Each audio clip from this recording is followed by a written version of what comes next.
ओम अज्ञानतिमिरान्धस्य ज्ञानाञ्जनशलाकया चक्षुरोन्मिलितं येन तस्मै श्रीगुरवे नमः।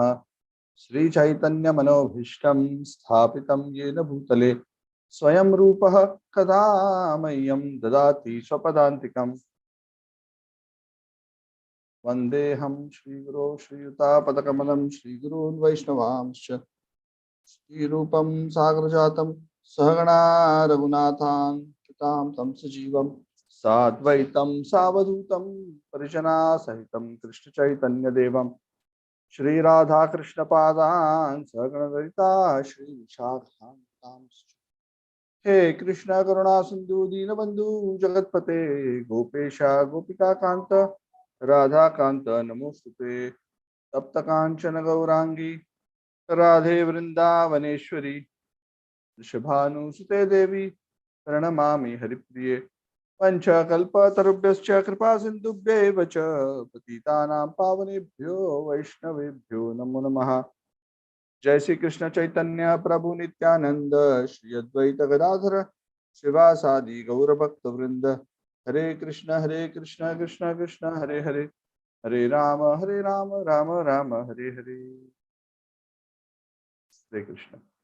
So I just want you all to know that I'm recording this class directly on YouTube as well. The reason I'm doing that is so that the recording for you all is available sooner rather than there is sometimes a significant delay to move it from Zoom recording and upload it, and so I thought this is a bit easier since we have a Zoom account after that. So this feature is available. So just for your information, so you maybe just see that Zoom is also showing that this is being broadcast to YouTube. Yeah. Of course, my expectation is that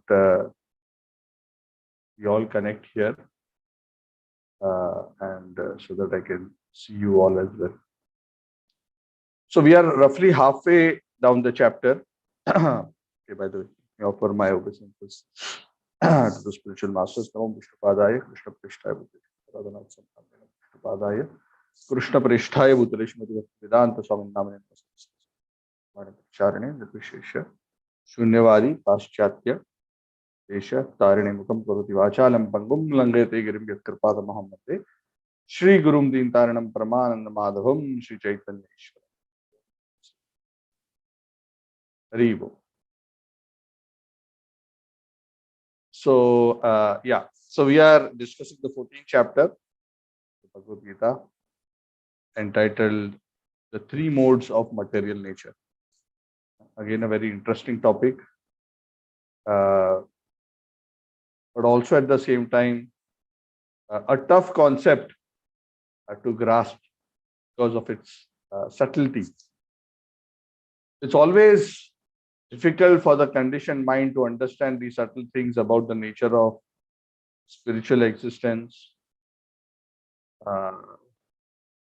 and also how spiritual existence or spiritual substance interacts with matter. Because the material mind and material intelligence is not able to fathom these concepts very well. So, of course, by reading the Bhagavad Gita, through the explanations of Krishna and the other acharyas, we get some idea, we get some understanding. We will not be able to fully understand and realize it simply through theoretical listening. Ultimately, these subjects are understood by realization. In the Srimad Bhagavad, at the first canto, after Narad Muni discussed with Vyasadeva, Narad Muni is the guru of Vyasa, and Vyasa was dissatisfied, and it had a discussion with Narad Muni. And after the conversation, and Narad Muni gave him all guidance, and Vyasdev sat in meditation on the absolute truth. It is said he had the complete vision of the absolute truth. And what was that complete vision? Not just an intellectual understanding, he actually perceived and saw and experienced the absolute truth. He saw the Lord and he saw the Maya and he saw how the jivas are conditioned. So he had first-hand full realization of how all of this is set up. Jiva, Ishvara, Prakriti, and how Prakriti is trapping the Jiva. It's a very subtle science. But nonetheless, I think what we are discussing theoretically is a good start. And basis that philosophical framework, if we live our lives, take sincerely to the process of Krishna consciousness, gradually the reality of these gradually becomes understood and realized. And this is the experience of devotees who have been practicing Krishna consciousness. It's not that we have to become a pure devotee to realize everything that is being discussed. As we are making spiritual advancement through regularly hearing, chanting, serving the devotees, we will ourselves be able to perceive through realization the truth of the statement of the scriptures. Of course, some things are very subtle and very deep, so those will be perceived later. But many things in the scriptures we will be able to see, and we see it and we'll realize, oh yes, I had heard about this in the Gita. See, I can now see this is how it is happening. This is how it is working. Oh, now it is so clear. Just like a doctor when he sees a patient, he doesn't see the patient same way as us. He sees through the eyes of knowledge.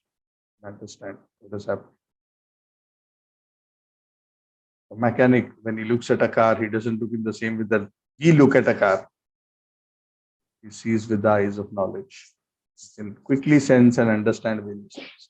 So that vision of knowledge will gradually develop, that insight into the truths regarding the material nature, the way material nature works, how the jiva is conditioned,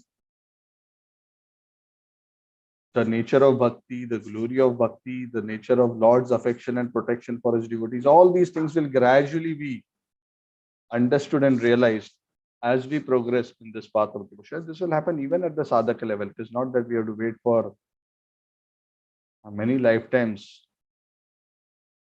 Of course, the complete realization happens at an advanced level. How long will that take? So it is obviously not a predetermined course in self-realization to say, oh, this is a 3 years bachelor's degree in self-realization, 5 years master's degree. It is not like that. So it depends on us. Prabhupada said we can achieve it in 1 second, like Maharaj Khatwanga, or we can take 1,000,000 lives.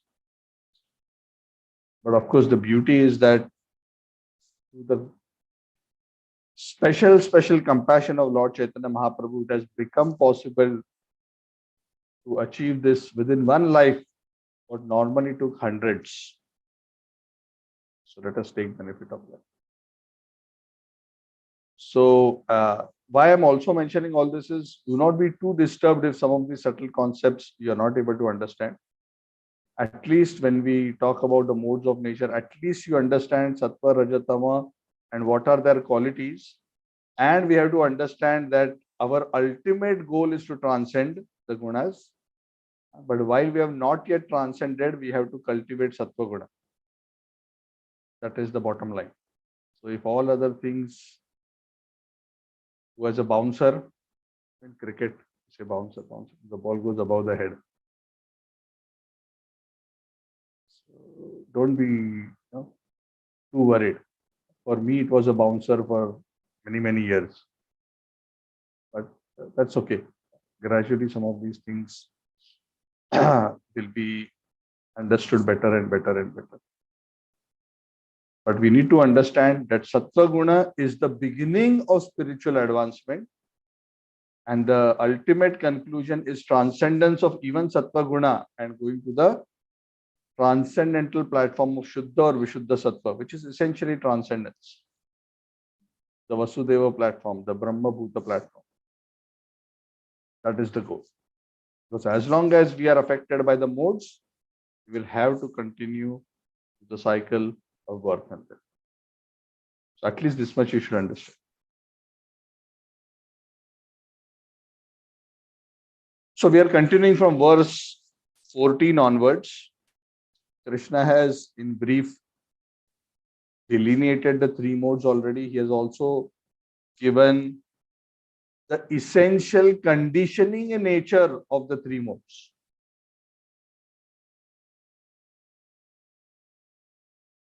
And now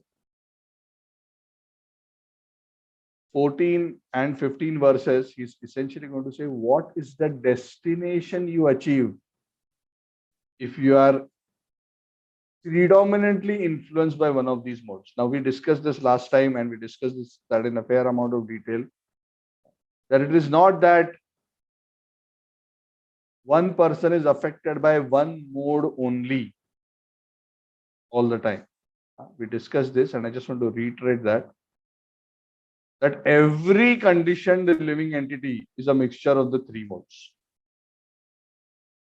All three. And what is the proportion of the mixture? It is going to be different. And at different moments in the life of the living entity, during his waking as well as his sleeping, certain modes will be more prominent. And we also discussed this very simple concept for our purpose to understand that a person's prominent mode is the color, which is the mixture of the Sattva, Raja and Tama, whatever is you can call it simply as the weighted average over time in a very simple way. So there will be different shades. How many shades are there? Unlimited.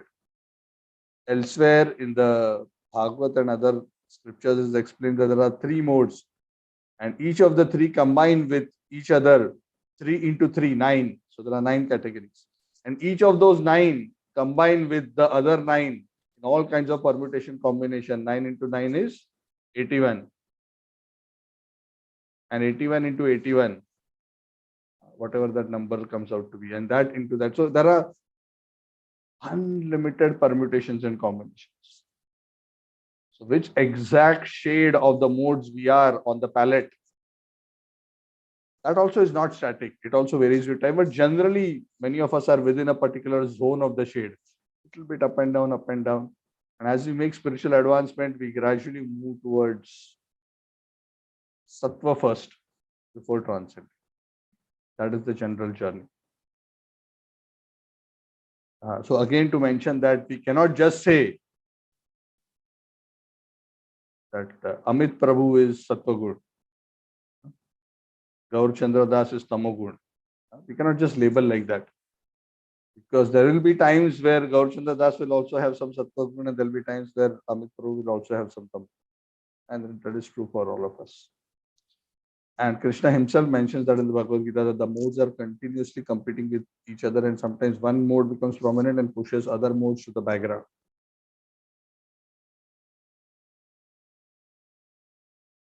So let's continue. Verse 14.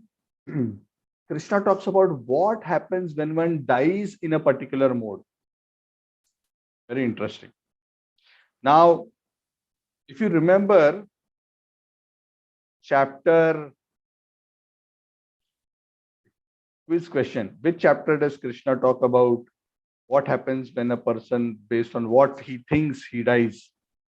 In which chapter does Krishna explain that the consciousness at the time of death affects one's destination?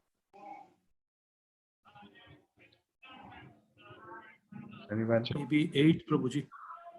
Yeah, 8th chapter, correct.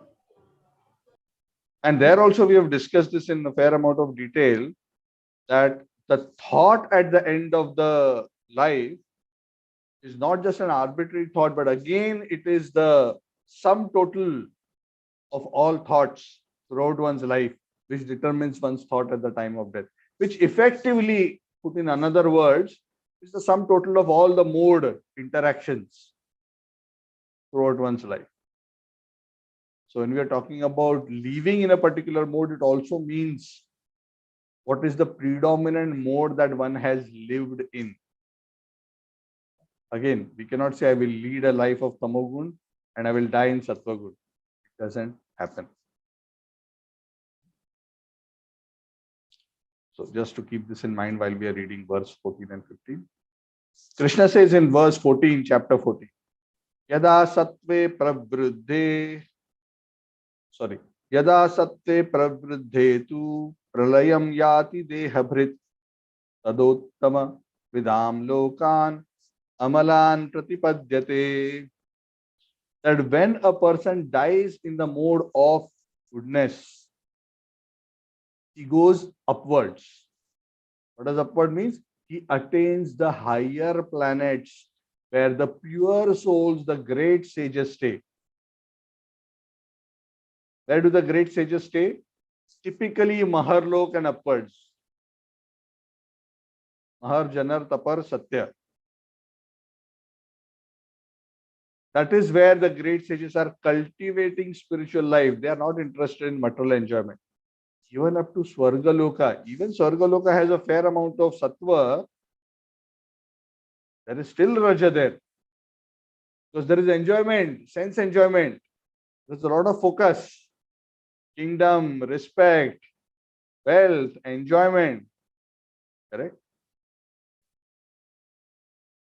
In Swargaloka, do you think that predominantly there is meditation and kirtan and philosophical discussion going on? That also goes on. But when we think about Indraloka, is that the image that comes to our mind? A busy Indra in scriptural study and meditation. As soon as we talk about Indraloka, the first scene which comes in our mind is Indra sitting on a throne in his full assembly with a lot of opulence and beautiful apsaras dancing. And that's why everybody wants to go there. Wow. This is where I want to be. Yes. Here lies enjoyment.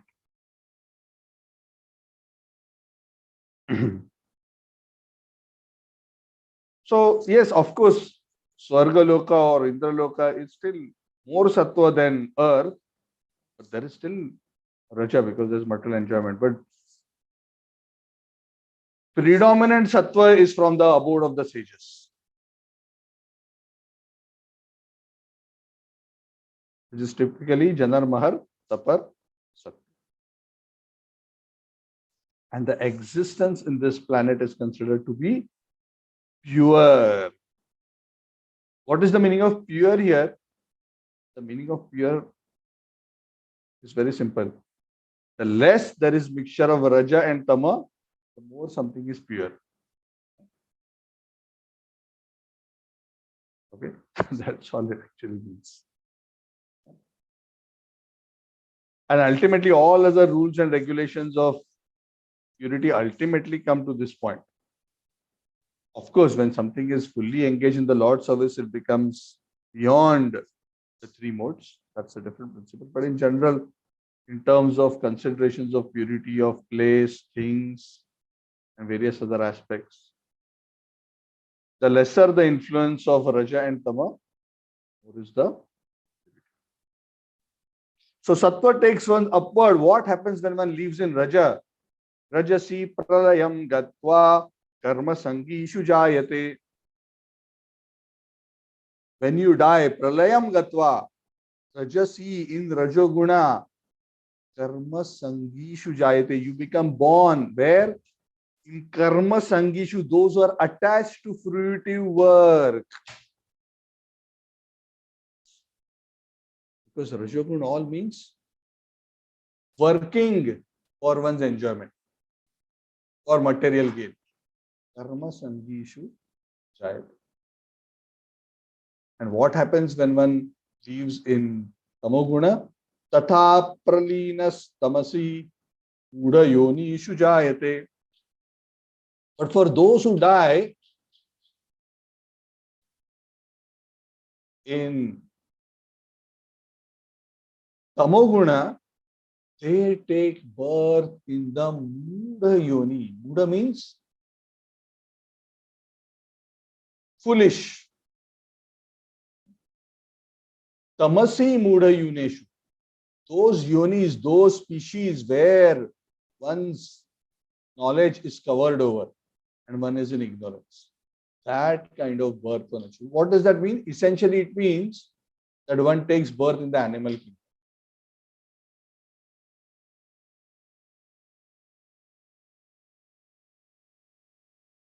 So effectively, Krishna is telling Arjuna, if you are predominantly in sattva and you die in sattva, you go upwards. If you die in raja, if you are so attached to fruitive activity, you will most likely take birth amongst those who are attached to fruitive activities, quite likely on earth as a human being. But if you are in tamoguna predominantly, then you are most likely to be born as an animal. So we have to be careful. So one cannot say that I will act in the mode of passion, but I want to go to Janar Mahar Tapar Satyam. No, that's not going to happen.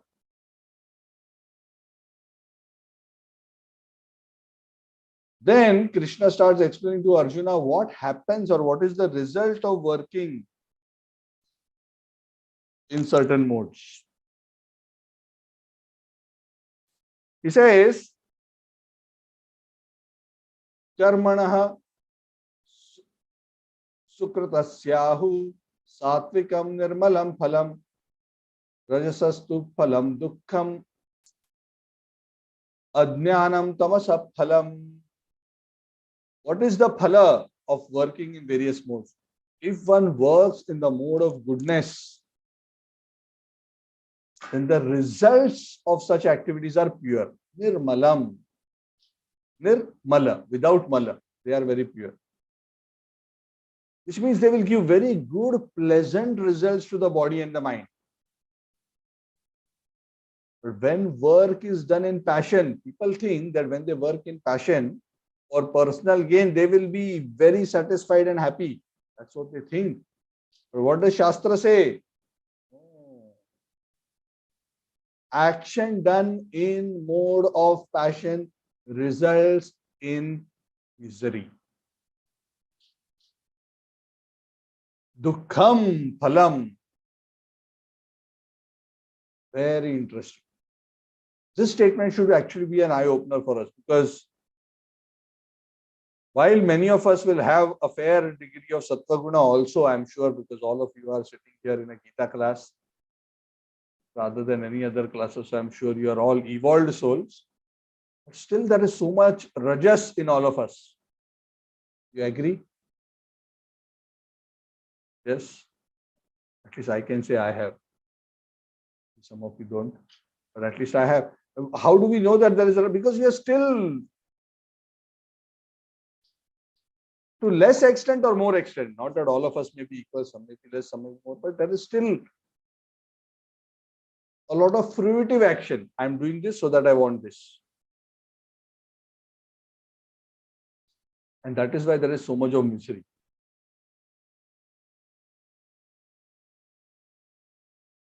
Let's say, see, people who are very, very hard working in corporate lives, even those who are very successful and climbing up the corporate ladder, getting fat salaries.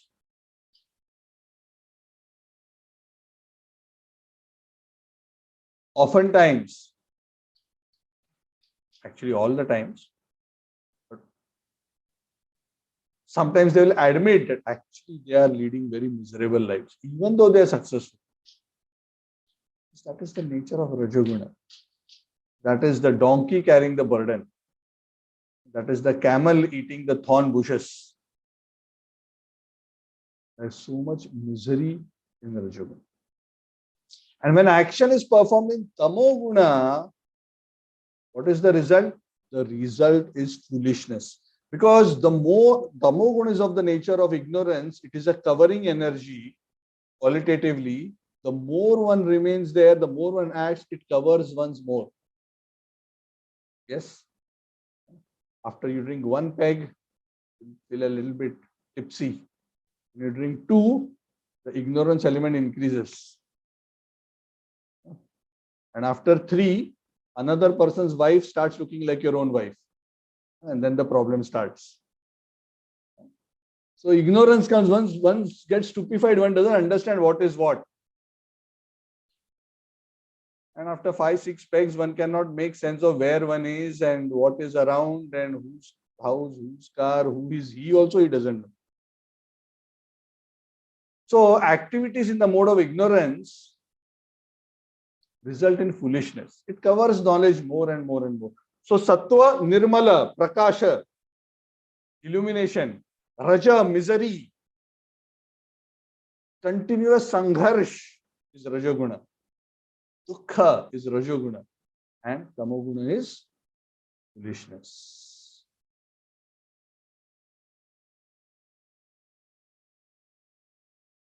So typical activities in the mode of ignorance, just so that you know, Prabhupada gives a very long purport here. I am not going to go into the details.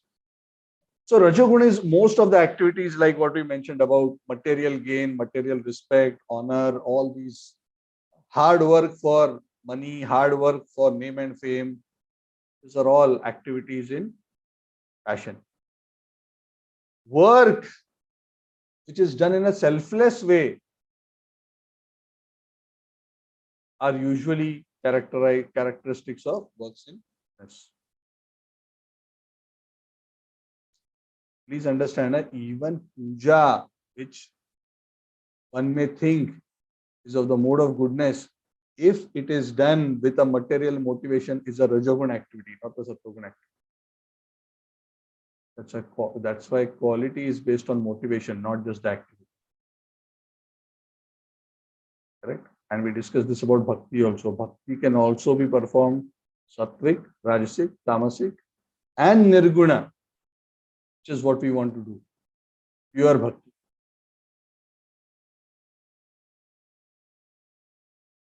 So in verse 17, Krishna very nicely summarizes the outcome of the three modes. He says, Sattva sanjayate jnanam. Through sattva, jnana comes. When one cultivates sattva, what is the result? Jnana comes. So when we start seeing in our life, we are developing more and more deeper spiritual understanding.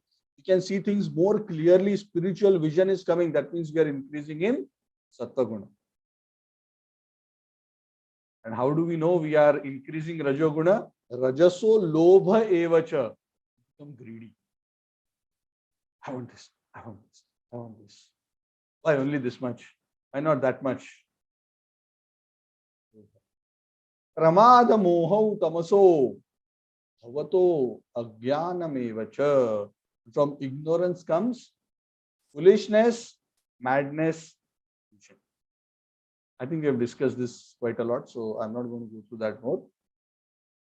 But I think we should be fairly clear of this up to this point. Now, Krishna summarizes this by saying, Urdhvam gacchanti sattvastha madhye tishtanti rajasa jaganya guna vrittistha ado gacchanti tamasa. Those who are situated predominantly in the mode of goodness gradually go upward towards the heavenly planets, higher planets. Those in the mode of passion live on the earthly planets with other passionate, fruitive workers. And those in the abominable mode of ignorance go down to the hellish worlds. So when you say hellish, can include the narkas also. And hellish is also going to the lower species. Going to lower species also hellish, because once a person loses the human form of life, it is actually a very, very dangerous situation. Because the freedom of choice is only in human life. Once you go down, you have lost all ability to elevate yourself. It's gone. The only thing you can do, actually, you don't even know that you are doing it, but the only choice left is that you have to gradually evolve through the species all the way up to the human form of life to again get the opportunity to choose to elevate oneself. That's why it is considered very dangerous to lose the human form of life.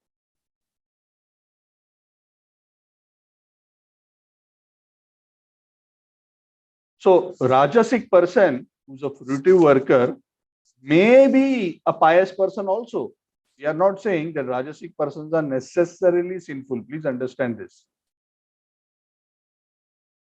It is not that a Rajasic person is necessarily sinful, but generally they are demoniac. This is very interesting.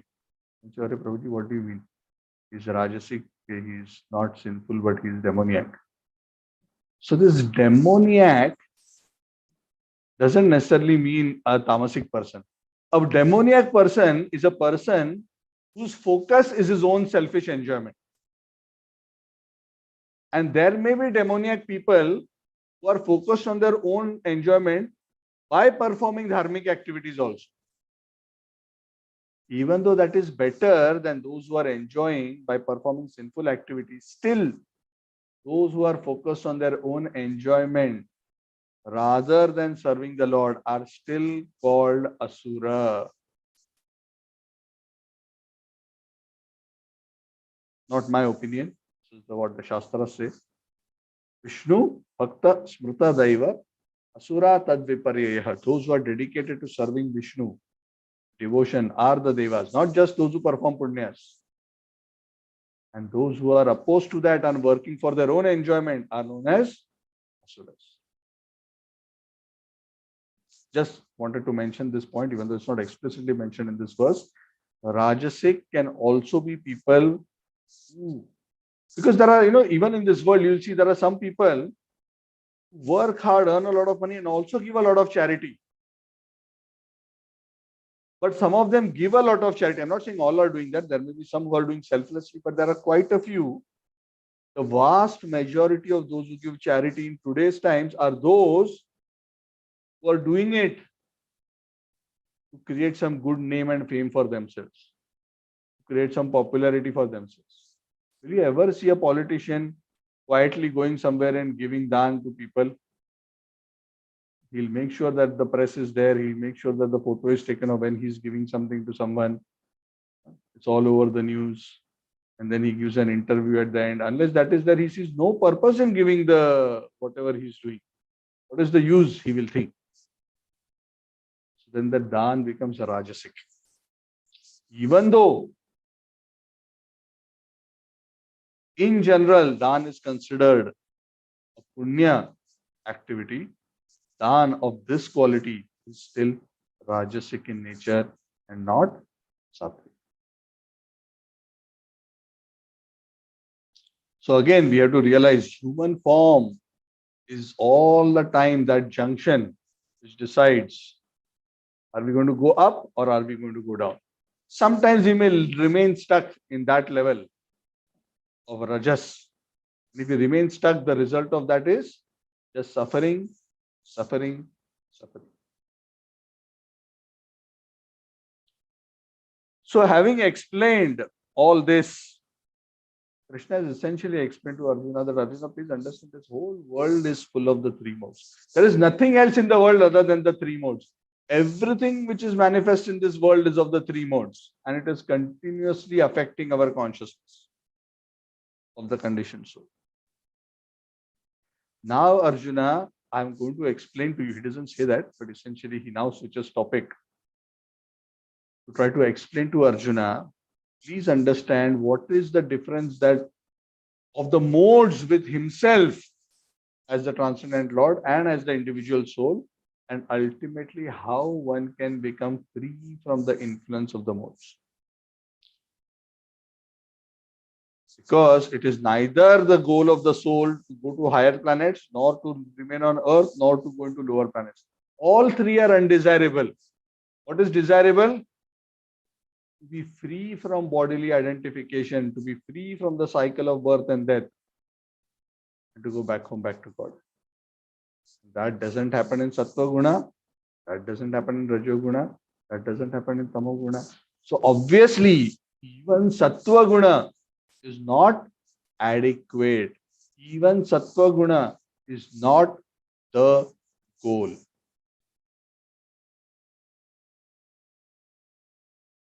So in 14.19, Krishna says, Nanyam gunebhya kartaram yada drashtanupashyati gunebhyascha param veti madbhavam sodhi gacchati.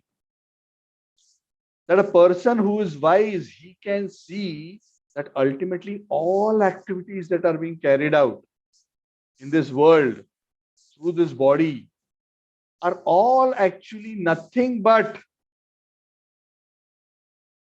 enactions of the modes of material nature. Everything is driven by the modes, Sattvagun, Rajagun, Tamagun, depending on what kind of activity, with what kind of consciousness. It is actually the modes which are executing the activities and not directly the soul. That's why it is said that actually the executor of activities is Prakriti through the agency of the modes. And one who can see things properly can see that the actual doer is the modes. And he understands that the Supreme Lord as well as the living entity are in their essential position transcendental to the modes.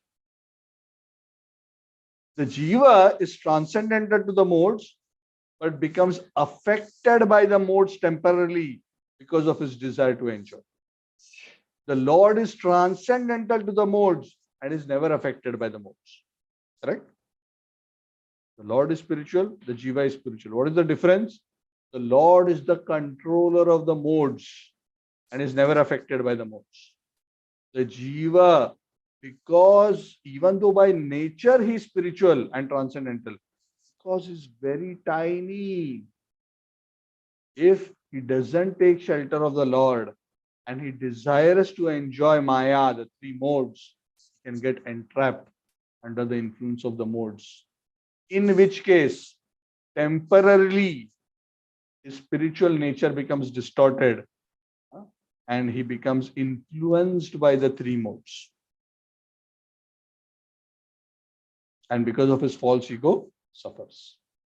So he who understands this truth, the Lord as the transcendent, the Jiva as spiritual, and that actually it is the modes which are enacting everything in this world, and not the Jiva also is the one who sees things as they are, and he is the one who can attain the transcendental platform.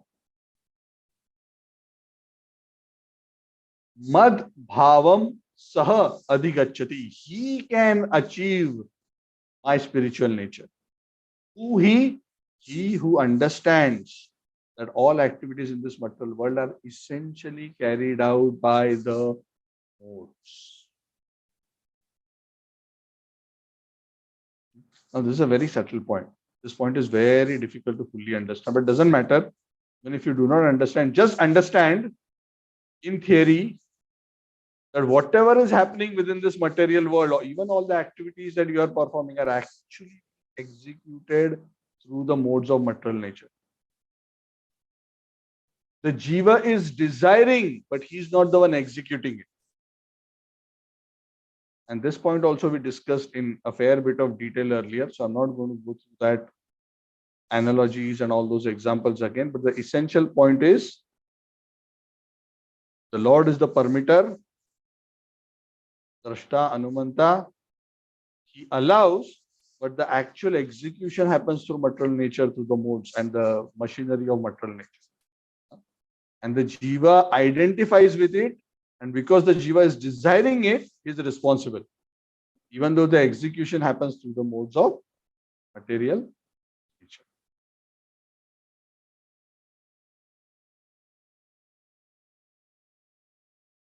Gunan etan atityatrin dehi deha samudbhavan janma mrityu jara dukkhair vimukto amrutamashrute.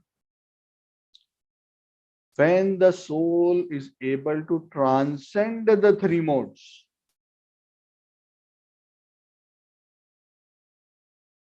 which are associated with the body, then he can become free from birth, death, old age, and the consequent miseries that all these conditions associated with the body bring, and he can enjoy nectar, amrita, even in this life. So it's not that you have to die to enjoy nectar. Enjoying nectar here is not about drinking somras. We're not talking about that kind of. Experiencing nectar means experiencing the bliss of the immortality of the self, that divine experience, the joy of the soul can be experienced here in this life, even while one is present in this material body. When is it possible? When one is able to detach oneself from the three modes and transcend them, even while in this body, even as the body is still has modes and is acting based on the modes, but the jiva is able to detach its consciousness from the modes. Then one is able to taste transcendence. And this detaching process, you may be wondering, what is this detachment I have to do? And Krishna explains this in the subsequent verses, but just so that you don't get lost, I just want to mention that the detaching process is devotional service. That when one detaches oneself from the mode, which essentially means one doesn't try to enjoy anything materially, either in Sattva Guna or in Rajo Guna or in Tamo Guna. Then he enters into devotional service, and in that state, he remains unaffected by the modes, even though the body, which happens to be a combination of the modes, continues to act in the various modes. So at this point, Arjuna wants to ask questions. This question I want to understand. He said you will become free and these are the modes. Can you please tell me what are the symptoms, my dear Lord, of one who is transcendental to the modes? What is his behavior? And how does he transcend the modes? What is the process? First, how do I know his symptoms? Second, how does he act in this world? And how does he transcend, the process of transcend? This is a very, very important question. So Krishna in verses 22, 23, 24, 25, he gives most of the answers, especially for the first two questions. The last question, which is how to transcend, he answers in verse 26. So I'm going to quickly read 22 to 25, just recite the verses and then we'll discuss it together. Krishna says, Shri Bhagavan Uvacha Prakasham cha pravrittim cha mohameva cha pandava na dveshti sampravrittani na nivrittani kankshati udasana vada asino gunairyo na vichalyate gunavartanta ityevam yo avatishtati nengate samadukha sukha swastha samaloshrashmakanchanaha tulya priya apriyo dhiras tulya nindatma samstutihi मानापमानयोर तुल्यो मित्रारि पक्षयोः सर्वारंभ परित्यागी गुणातीत स उच्यते. Essentially, let me read the translation of these verses, then I will summarize what Krishna is. So, what Krishna is saying is, O son of Pandu, he who does not hate illumination, attachment and delusion when they are present, or long for them when they are disappearing. One who is unwavering, undisturbed through all these actions of the material qualities, remaining neutral and transcendental, knowing that the modes alone are active, who is situated in the self and regards alike happiness and distress, who looks upon a lump of earth, stone, piece of gold with an equal eye, who is equal towards the desirable and the undesirable, who situated equally well in praise and blame, honor and dishonor, who treats alike both friend and enemy, and who has renounced all material activities. Such a person is said to have transcended the modes of nature. Now, this is quite heavy to digest. What is actually Krishna trying to say? So let us try to digest this in a very simple way, because actually this is not complicated. Actually, it is simple, but it sounds very complicated because of a lot of technical jargon. So essentially, what Krishna is saying, two things he is saying in this collection of verses. So I'm just going to make it simple without too much technicality. One he says is that Arjuna, the formula for transcendence essentially means you have to be detached from the modes. He says, Krishna is saying, the problem of the modes comes because the soul tries to enjoy the modes. And that enjoyment comes because the soul identifies with the body and its modes and tries to enjoy the body in one of the gunas. The body is situated in the gunas and will have the actions and reactions of the gunas, but the soul must always be cognizant of its transcendent position and not get carried away by false ego, identify the body with the self.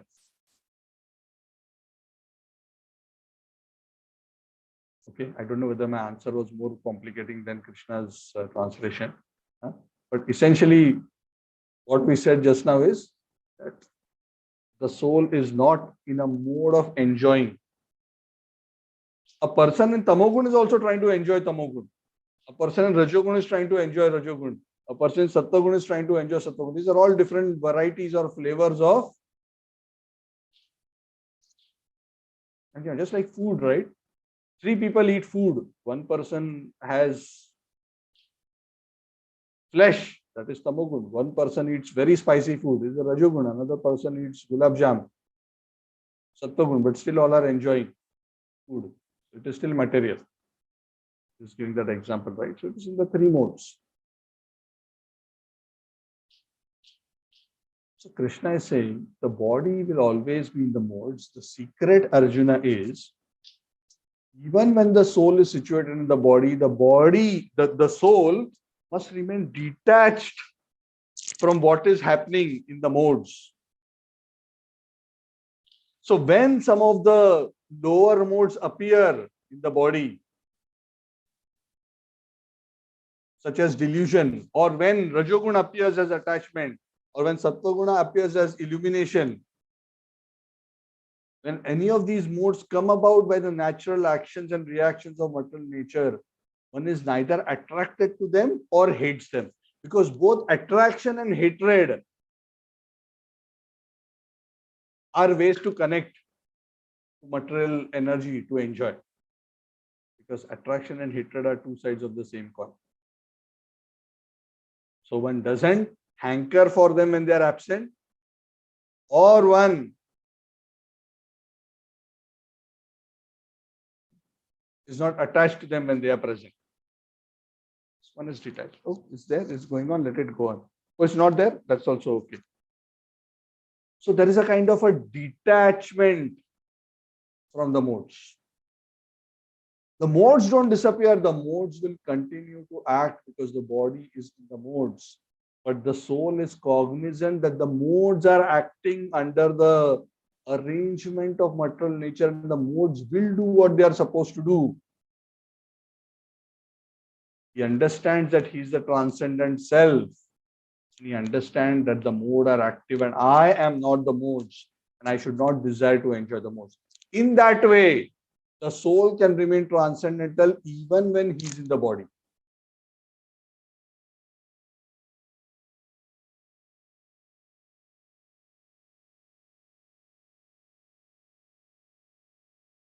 Okay, I don't know whether this is easy or difficult to understand. The point is, one is in the body, but not attached to enjoying the body. Whatever is happening in the body, he understands are the interaction of the modes, and he lets it happen without getting excited about good things or being sad about bad things. And this kind of a mentality, it translates into a kind of detached neutrality, which you can also call it as indifference, material enjoyment, which essentially translates into a kind of behavior. And that was the next question of Arjuna. What is the behavior of such a transcendental soul? And what is his behavior? He has an equal drushti. Because of this detachment on the modes, he has an equal drushti. What kind of an equal drushti? Happiness or distress? Well, lump of stone, piece of gold, equal. Whatever is desirable, undesirable, equal. Which means if something desirable comes, he doesn't get excited. If something undesirable comes, he doesn't become very excited. If somebody glorifies, he doesn't think, oh, I'm so great. If somebody criticizes, also he doesn't get overwhelmed. Honor, dishonor, praise, blame, friend, enemy. He who has renounced all such differentiation and who has renounced material activities or trying to enjoy material activities. Renounce material activities doesn't mean he has stopped doing all material activities. He has stopped trying to enjoy through material activities. His primary enjoyment is to the soul, and whatever is necessary to be done at a body level, he does for the maintenance of the body. When one lives like that, such a person is said to have transcended the modes of nature. Very beautiful. Okay, I just want to quickly summarize again. Krishna is saying, while in the body, understand that the self is different from the modes and the modes are acting in the body. Remain detached, don't get excited or repulsed by them. Understand that they are going to work and you are different. Maintain that detached vision. And that detached vision also translates into a behavior of material indifference. Because the soul is not excited for anything which happens related to the body, which may be seen otherwise in this world as good or bad, because he understands that I am not the body. That's why if something good is happening to the body, I don't have to get unnecessarily excited. If something bad is happening, I don't have to be unnecessarily. Yes, I have to deal with it because I'm in this world. I have the body. I have to deal with it. I don't have to get overwhelmed. I don't have to associate myself so much. I have to deal with it in an equal way. I have to do the needful, but I don't have to get overwhelmed.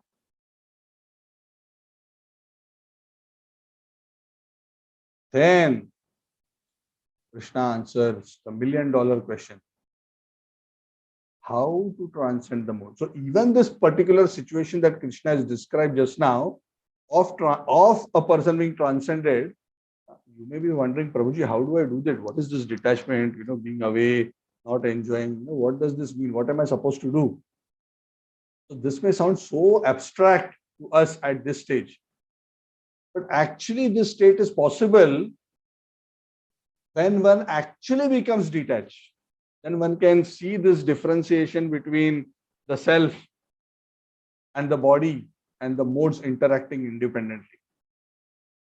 That consciousness comes when one elevates oneself spiritually through the process of devotional service. And that is why Krishna in 14.26 essentially gives the final sutra of transcendence by telling Arjuna, Mam cha yo avyabhicharena bhakti yogena sevate sagunan samatityaitan brahma bhuyaya kalpate. One who engages in full devotional service, unfailing in all circumstances, unfailing, avyabhicharini. So essentially Krishna is saying pure devotional service is to be executed, which essentially means unmotivated and uninterrupted. It's always engaged in devotional service and without material motivation. If one is doing like that, what happens? So gunan samatityaitan, one transcends all the modes of nature and attains the transcendental level of Brahman. which means the spiritual platform, which was the goal set out at the beginning of this chapter. Soul is entrapped in the modes. The soul, because of its distorted consciousness, has become entrapped. For the soul to associate with the Supreme Lord, the soul has to come qualitatively to the level of the Supreme Lord, which is the platform of Brahman, spiritual consciousness. And that consciousness of Brahman comes about only when one transcends the modes.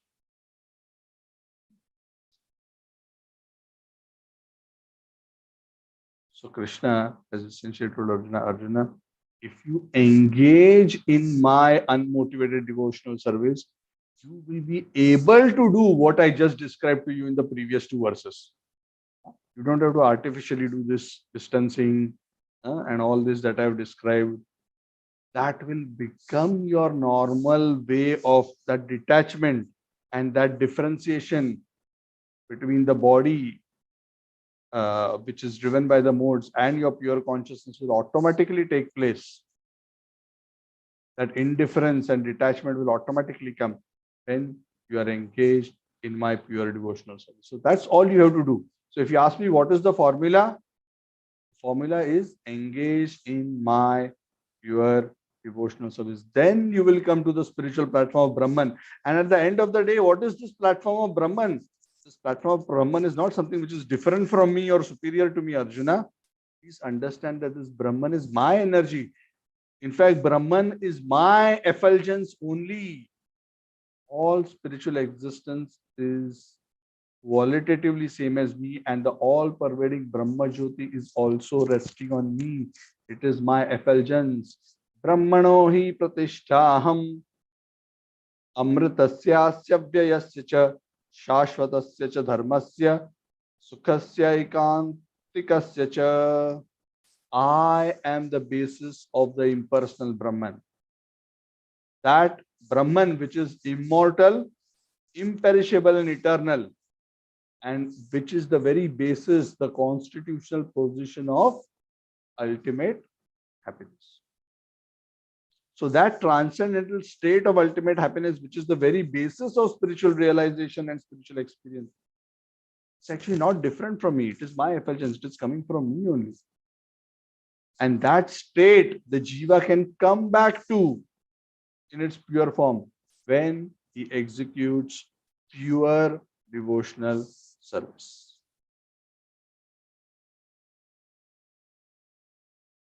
So Krishna is essentially telling Arjuna, see, the soul, I'm just summarizing what Krishna has told in 14th chapter. Yeah, just 1 or 2 minutes, and then we'll open up the floor for questions. Krishna is saying, this world is Gunamai.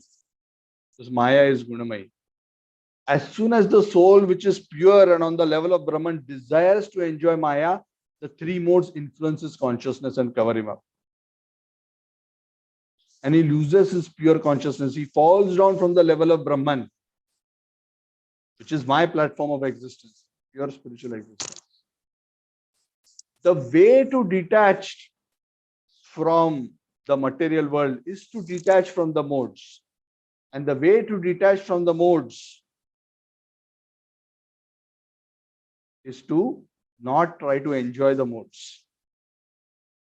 And the only way possible to remain in a stable situation of not trying to enjoy the modes is by always engaging in my devotional service.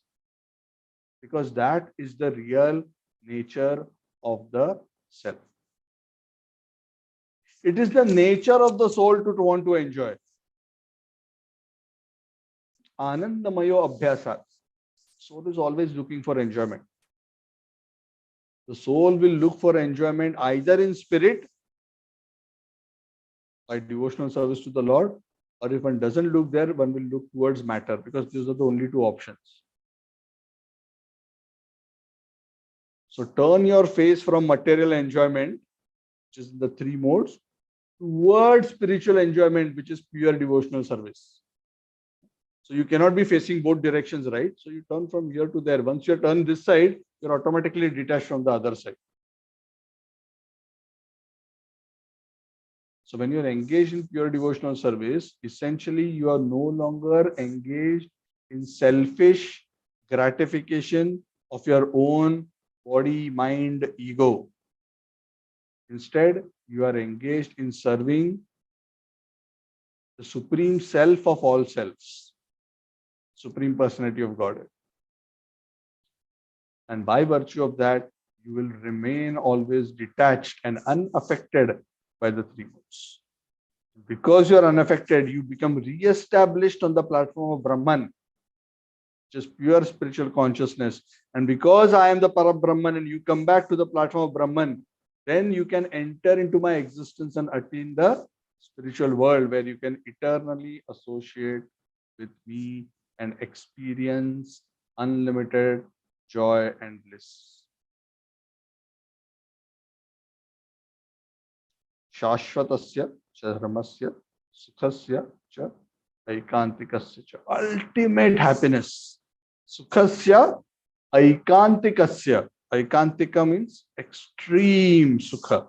This is not material sukha. This is spiritual sukha. Shashvat. And that is your dharma. That is your real nature. That is your Sanatan Dharma. Now your dharma has become temporarily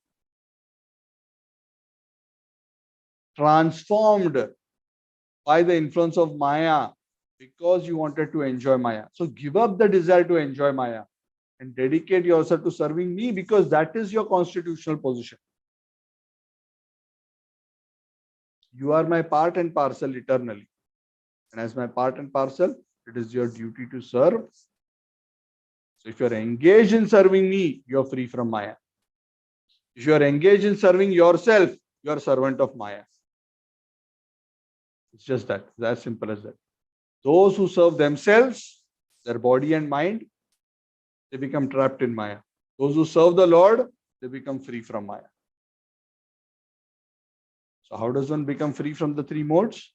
By being fully absorbed in pure devotional service. Mam cha yo avyabhicharena bhakti yogena sevate sagunan samati chaitanya brahma bhuyaya kalpate brahmano hi pratishtaham amritasya avyayasya cha shashvatasya cha dharmasya sukhasya aikantikasya cha. Very, very beautiful verses. Okay, thank you very much. Sorry, it was a bit heavy, but I hope at least the bottom line is clear. So I'm opening up the floor. Any questions, comments? Next chapter onwards, it will get a little bit, subject will get a little bit more lighter. So it will be a bit more easier to understand. So don't tune out if you found this chapter too heavy. Yeah, Hare Krishna Prabhuji. Yes. I have some confusion. When you're referring to Brahman, pure consciousness, so it is not, you're not mentioning to merging, right, into Brahma Jyoti? No, this is talking about the platform of Brahman, means the level of pure spiritual existence. So merging into Brahman is also at that level, but it is not specifically talking about merging into Brahman here. Okay, so Prabhuji, so a yogi who has come through Sankhya Ashtanga Yoga process, and we as a devotee, should we still reach at that Brahman consciousness level? All spiritual realization is within the Brahman platform. The Brahman platform is always there. But beyond or within the realm of Brahman realization, higher than Brahman is Paramatma, higher than Paramatma is Bhagavan. But Brahman is the entry point. Correct? So what Krishna is trying to, because Krishna is talking about freedom from the modes begins at the level of Brahman realization. That's why Krishna is talking about Brahman. You understand? Correct? From a spectrum, you are going from negative, you come to zero, yes, and zero and positive onwards. So Brahman is at that initial range. Brahman, Paramatma, Bhagavan. But to even enter into Brahman, you have to become free from the modes. So there is Tamo, Rajas, Sattva, Brahman, Paramatma, Bhagavan. You understand? Like that, if you think of it as a spectrum. So all yogis who are transcending Maya have to be at least at the level of Brahman. And even Paramatma Bhagwan, the Brahman aspect is included. It's not that Brahman is absent in the higher levels. Because what is Brahman? Brahman means the realization of the Sat feature of the Lord. And Paramatma is Sat plus Chit. So Sat is still there in Paramatma. And Bhagwan is Sat plus Chit plus Ananda. So Sat is still there. So the Brahman aspect realization is still there within all three aspects of the thing. So you understand? That's why Brahman is the basis of spiritual realization in that sense. Because Brahman is the common ingredient, so to say. It's not an ingredient though, but that level of realization is common to all spiritual, pure spiritual realization. Yeah. Understand? Yeah. Yeah. So does a bhakta have Brahman realization? Yes, a bhakta also has Brahman realization. Does a yogi have Brahman realization? Yes, he has. But an impersonalist may have only Brahman realization. They may not have realization of Paramatma.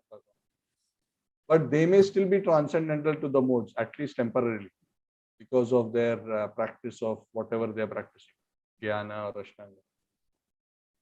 Got it. Got it? Okay. Thank you, Prabhuji. Hare Krishna. Anybody else? All those who want to ask questions can raise their hand also if they wish, or if you're ready with your question, you can ask immediately.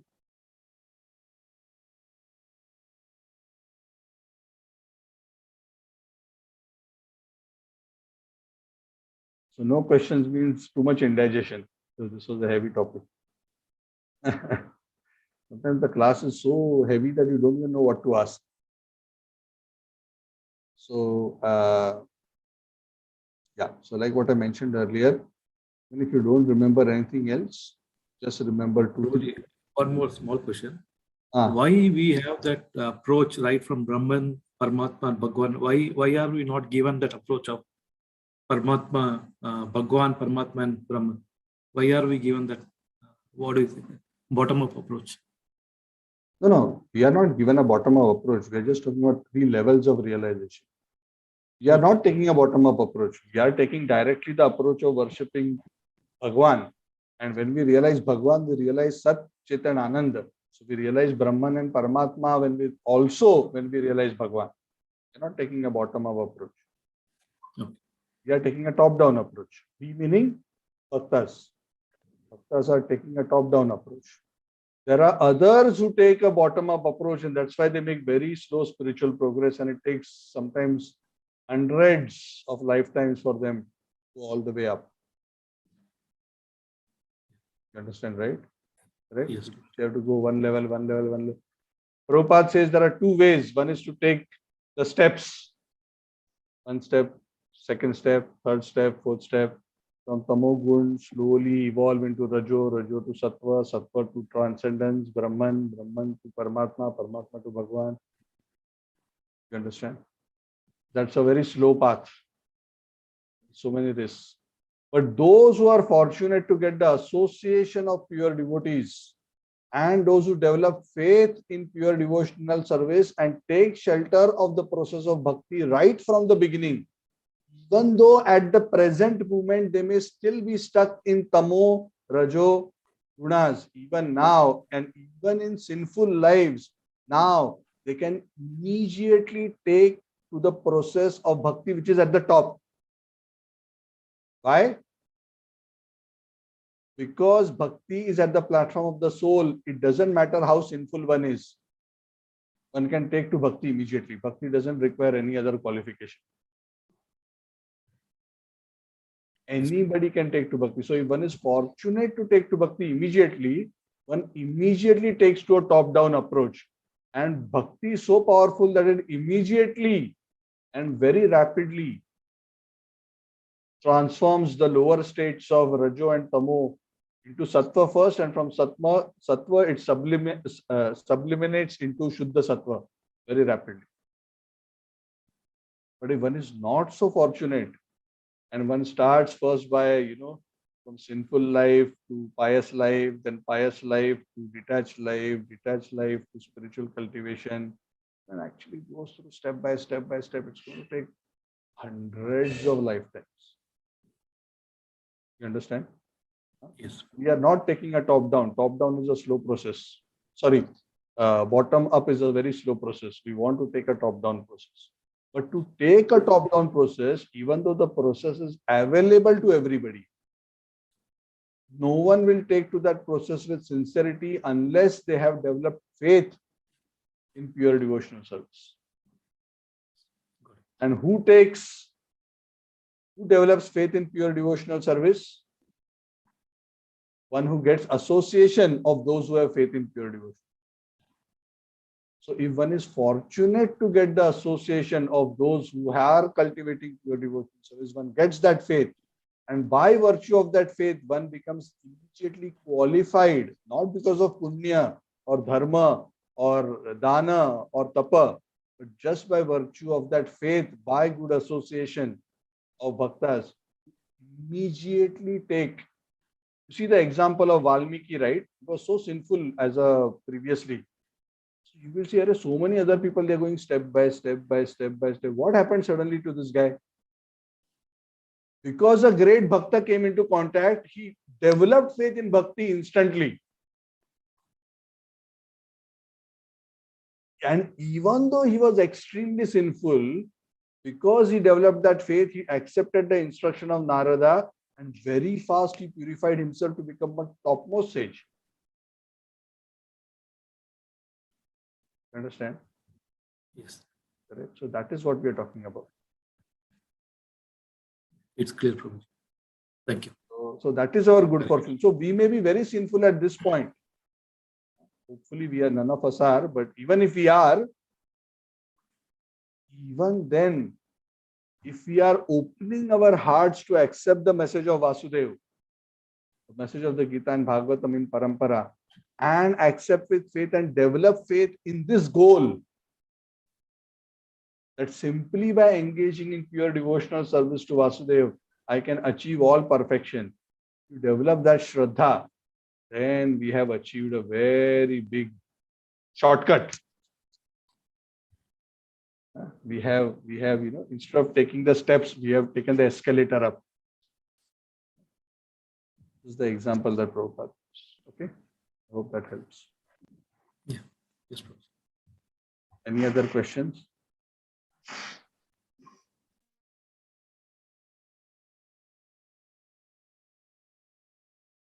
I think Suraj was from one of the sages of Naimisharanya was asking questions.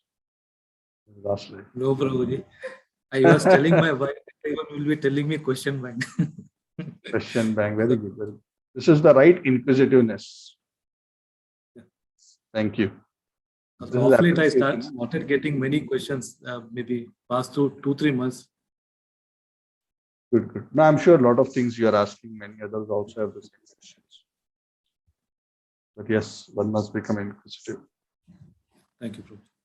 Okay, so just remember this, the modes, 3 modes, lowest, medium, higher. Sattva is higher, Tamo is lowest. All of these affect the consciousness of the conditioned soul. One must become free from all 3 and transcend. As long as one is influenced, one will remain in the material world. Even though Sattva is more purer than Raja and Tama, it is still binding and still keeps one in the material world. That's why one must transcend, and transcendence happens through the process of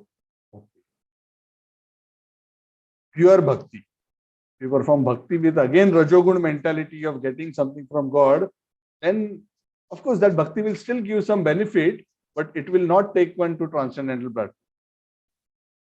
So in case you are wondering why so many people are worshipping Krishna but still they are not getting purified, this is the reason. Even though they get so excited, they do so many vratas, tapas. The point is they are not motivated by selfless love. If you're not motivated by selfless love, even though you will get purified by worshipping the Lord, it will still be a slow process. And that is why the greatest blessing again and again and again, scriptures say, is to get the association of those who have a transcendental faith. Faith is not about I worship God so I can get this. There is no greater. Lava matra sadhu sangha sarva siddhi hoy. The Shastra says, sadhu sanga, sarva shastra koe, lava matra, sadhu sanga, sarva siddhi hoy. All scriptures are essentially saying that one gets even a little bit association with those who have that transcendental faith, pure devotional service, have that attachment to devotional service. That even moments association can save us because it is so powerful. And that is the power of bhakti. The power of bhakti is inestimable. Sorry, inestimable. Yeah, correct. We will not even understand how it acts at the level of the soul, especially when we are fortunate to get the association of saintly people. So those who get it and who accept it, they become fortunate. Okay, so I'm going to stop here. If there is anything else, we can discuss offline. Of course, if some of you have a question which you are struggling to understand, you can always message me offline. And if I can answer it on chat, I will answer, or else we can take it up in the next class also. And today is Wednesday, so we will continue our discussion of Bhagavatam Saturday. And I think Sunday we are due for our Sadhaka Sangha also, this coming Sunday. So just letting you know, so you plan your time accordingly. So we will have a class on Saturday, we will have a class on Sunday as well. Thank you very much for your patient hearing.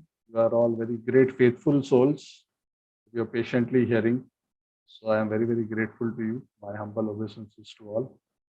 My sincere gratitude to all of you. Okay, thank you very much. Granthara Srimad Bhagavad Gita ki Jai, Shri Prabhupada ki Jai, Samarika Gaura Bhakta Vrinda. Hare Krishna. Thank you, Prabhu. Hare Krishna. Krishna. Thank you, everyone. Hare Krishna, Prabhuji. Thank you, Rita ji. Thank you. Thank you. So I will also be posting the Yahoo recorded link also shortly on the group for those who may have missed it, or you can let me know actually if somebody wants or they have missed it in the future. I will just drop the link.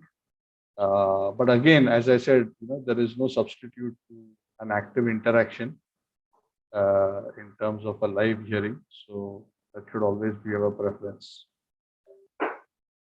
Okay, thanks.